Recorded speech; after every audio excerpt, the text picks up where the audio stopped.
Chomden de Shinje Ba Dajamba, Yanda Ba Zope Sonje La Chatselo.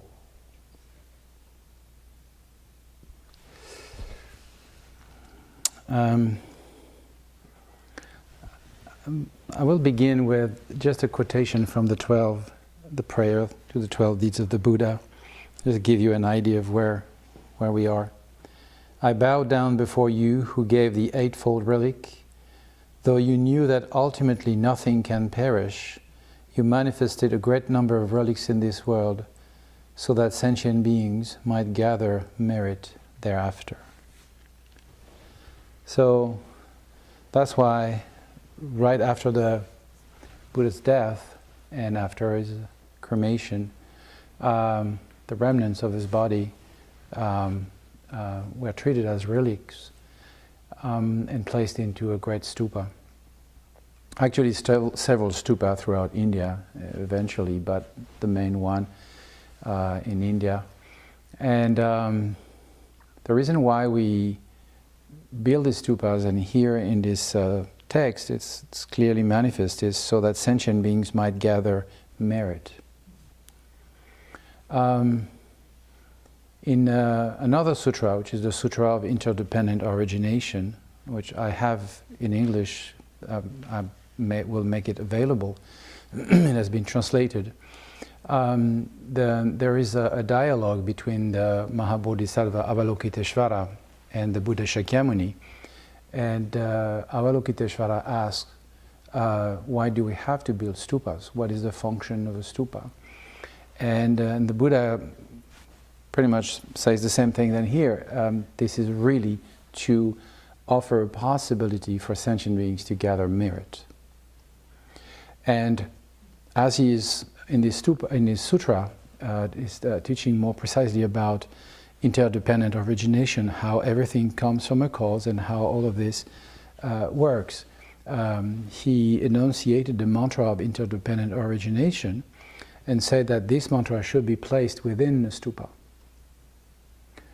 together with the relics. So that's why you have within a stupa relics and different sorts of mantras that are the most important. Would be maybe the Prajnaparamita Sutra, the Heart Sutra, Sridhaya Prajnaparamita Sutra, and the other sutras also, such as the Sutra of Interdependent Origination, because they give they are the words of the Buddha, and then you have the physicality of the Buddha. You have relics, and this will, and then of course obviously the intention of the Buddha, which is compassionate wisdom. All of that gather in one place. The word stupa, a Sanskrit word, means basically piling up things. So sometimes it's translated as kayan, like when when people walk and pass in the mountain, a high altitude pass, they will put some stones, and then with the time, this will be a sort of a pile of stones. So this is piling up, kayan. And stupa in Sanskrit means also something which is pile. So basically the idea is pile one thing on top of another. So like on the basis of pacification and ethic comes the training of meditation, and then discernment comes. So all the path, through the three trainings will be developed. And then physically we can see this in a stupa. So there is a sort of a reminder. You're connecting through your sight. You're connecting through thinking about it. You're connecting through touching it. You're connecting. I think you can. If you taste it, then you would, probably be connected. There is a sense of physicality. There is a presence of awakening, and the path to awakening in your life. That is, for you, visible to see, to touch, to think about, something we can conceive, because the enlightenment is inconceivable. The activity of the Buddhas are also inconceivable. So for us, human beings who live with concept and find solace in naming and conceiving things, it's important to have something that has some sort of physicality.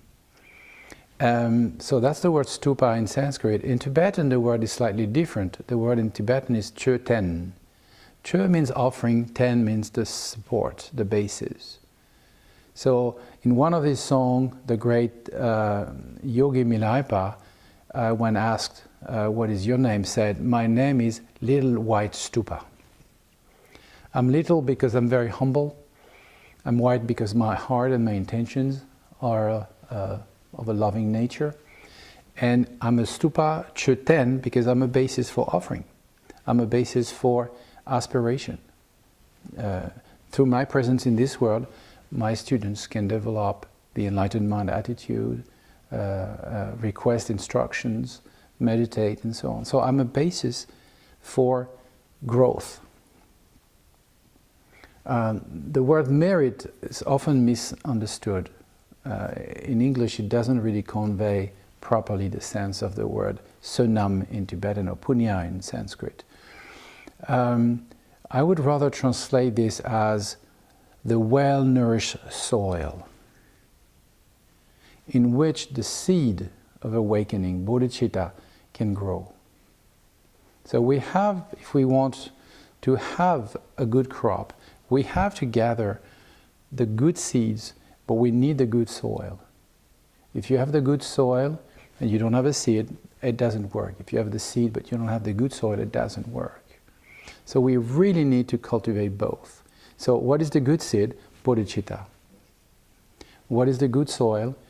All this energy that is created through generosity and ethic and patience and perseverance and meditation, the stability in our mind that we cultivate.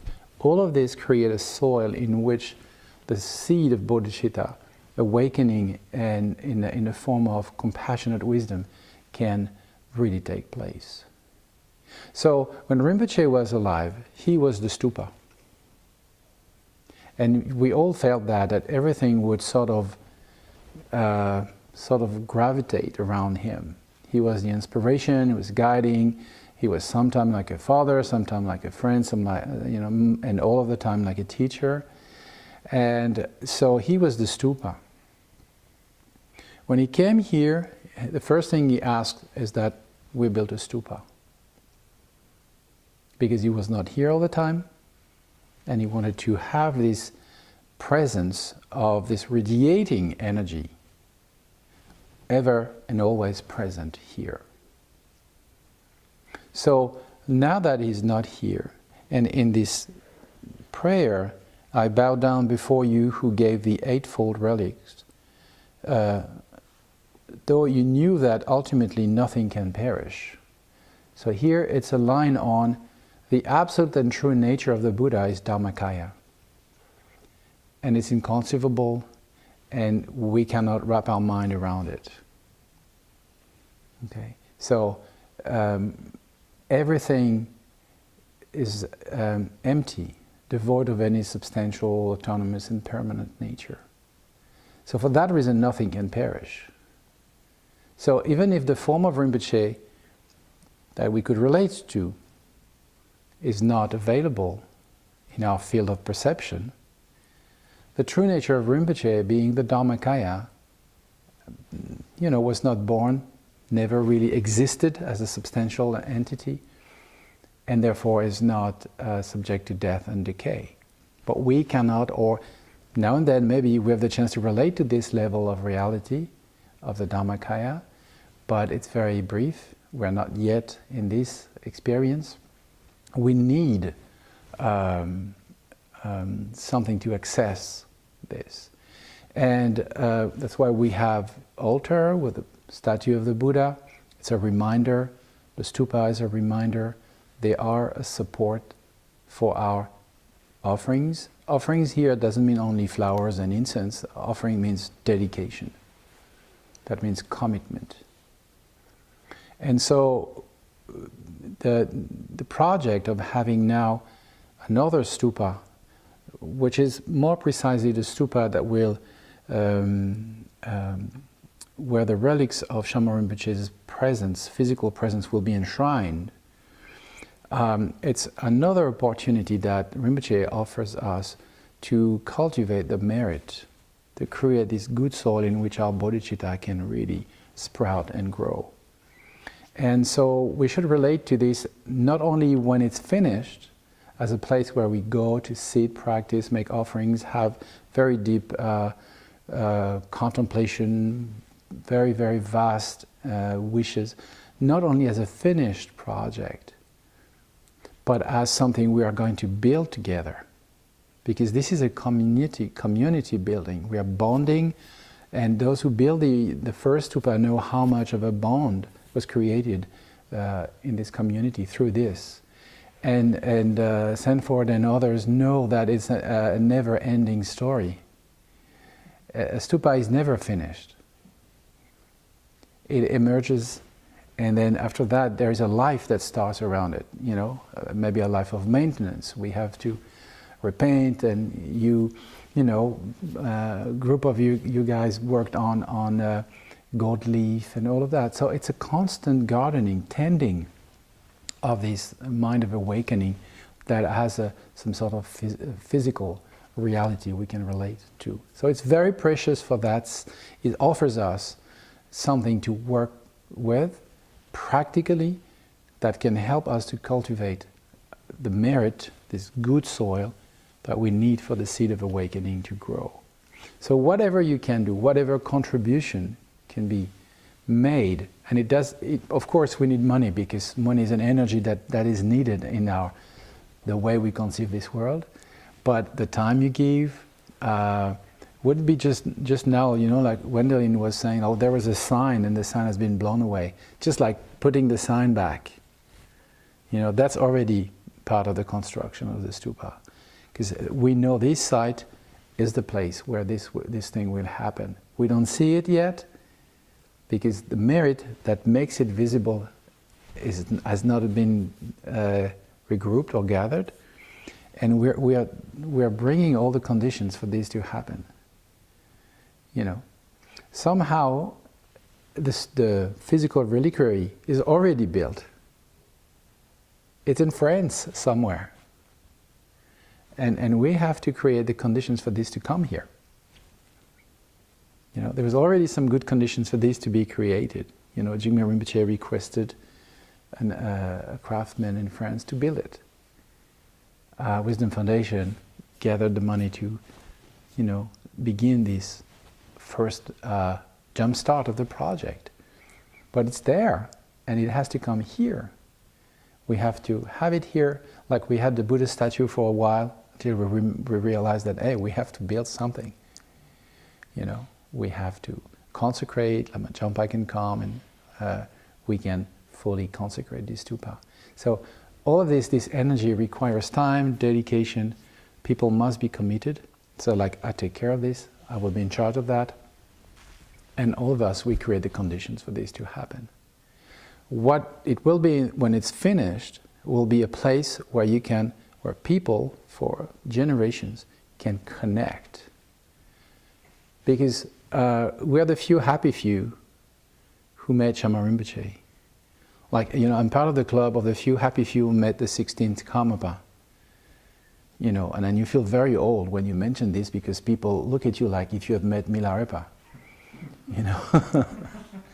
So there are a lot of people that will come and have no physical connection with Shamar Rinpoche. And it's very important that there is a place where they can connect somehow with his presence. His presence, that's really what he wanted, the Buddha Park. The Buddha Park for him is a place where everybody can come with different motivations. They're driving on 81 and then they say, oh, there's a nice place, we can have a picnic. And then they come there and then they see the Buddha, and then they will see the stupa, and they will be like, wow, something will happen. Connection. There's so many stories about how people connected with the enlightenment through a stupa. Connect. That's what Rinpoche wanted. This place to be an open place of connection. Connect with each other as a group, as a family. Connect with the Dharma. Connect with enlightenment in a very personal way. When you build a stupa, and when people see it, they must be speechless. It can't be cheap. cheap in the sense of, like quickly done. It shouldn't be ostentatious. It has to be dignifying, and people must be speechless. That's the best experience you can have when you come into a temple or meditation hall. That's why Rinpoche also gave very precise detail about how the altar should be. He wants to create this sense of like, wow. Because there is a moment of silence in your mind where you get in touch with this Dharmakaya, this absolute mode of being that cannot be described or conceived. Wow, that's the moment of contact. And that's what, to have this amazing object present is so necessary and invaluable. It creates this moment of silence and amazement, where maybe a very, very deep and very essential experience can be made. That's for you to do it. The generosity of the Buddha, as this text says, you manifest a great number of relics in this world so that sentient beings might gather merit thereafter, and on the basis of merit, wow, the experience of the ineffable, inconceivable, absolute mode of being, the Dharmakaya, seeing the Buddha, the true Buddha, the absolute Buddha. So please help.